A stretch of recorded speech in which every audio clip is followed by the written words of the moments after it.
நீங்கள் பழகிற விதம், நீங்கள் அவங்கள பார்க்குற விதம், அவங்களுக்கு கொடுக்குற கனம், இதெல்லாம் உங்களுக்கு மறுபடியும் வரும்.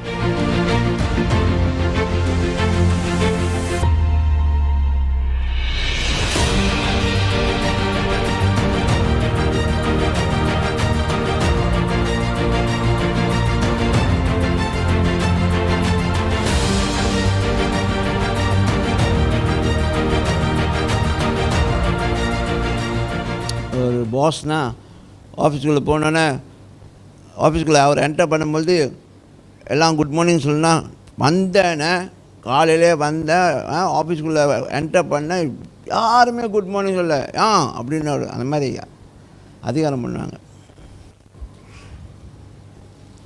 அடுத்த அந்த நேரத்தில் தான் எல்லாம் good morning sir, good morning boss. அவர் என்டர் பண்ணும்போதே எல்லாருமே நார்மலாக சொன்னாங்கன்னா அது என்ன அர்த்தம்? அவருக்கு கொடுக்க வேண்டிய கனத்தை கொடுக்குறாங்க.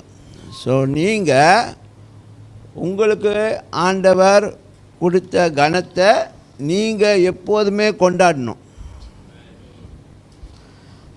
பெருமை இல்லை அது. அது பெருமை இல்லை. நம்மளை குறித்து பெருமையாக பேசுறதோ இல்லை நம்ம குறித்து உயர்வாக நினைக்கிறது தப்பு கிடையாது. பெருமைனா அதுக்கு அது அது அது கூட இன்னொரு காரியம் சேர்ந்து வரும்.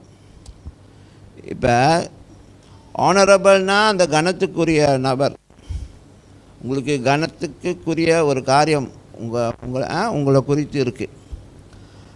ஆனால் பெருமைனா என்ன நடக்கும்?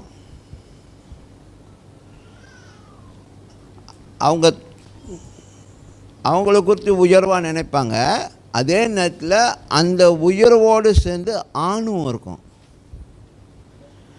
அப்போ அந்த ஆணும் இருக்கிறதுனால மற்றவங்கள மதிக்க மாட்டாங்க. புரியுதா?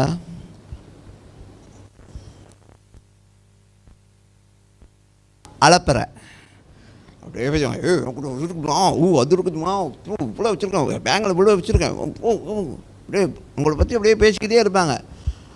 அதெல்லாம் பேசுறதுனால கனம் வராது. கனம் வர்றது எப்படி?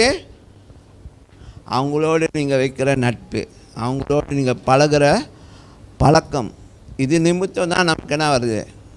கனம் வருது. உங்கள்கிட்ட சில பேர் நல்ல ஃப்ரெண்ட்ஸ், இன்னும் நல்ல ஃப்ரெண்ட்ஸ் இருக்காங்க. உங்கள்கிட்ட வசதி இல்லை, உங்கள்கிட்ட இன்னும் அவ்வளோ மற்றவங்க அவங்கள காட்டிலும் நீங்கள் மேபி இன்னும் வாழ்க்கை தரத்தில் நடுத்தரம் தான் இருக்காங்க. அவங்க இன்னும் மேலே இருக்காங்க. பட் ஸ்டில் அவங்க உங்கள் கூட ஃப்ரெண்ட்ஷிப் வைக்கிறாங்கன்னா பிகாஸ் நீங்கள் பழகிற விதம், நீங்கள் அவங்கள பார்க்குற விதம், அவங்களுக்கு கொடுக்குற கனம், இதெல்லாம் உங்களுக்கு மறுபடியும் வரும். மறந்துடாதீங்க. ஆமென்.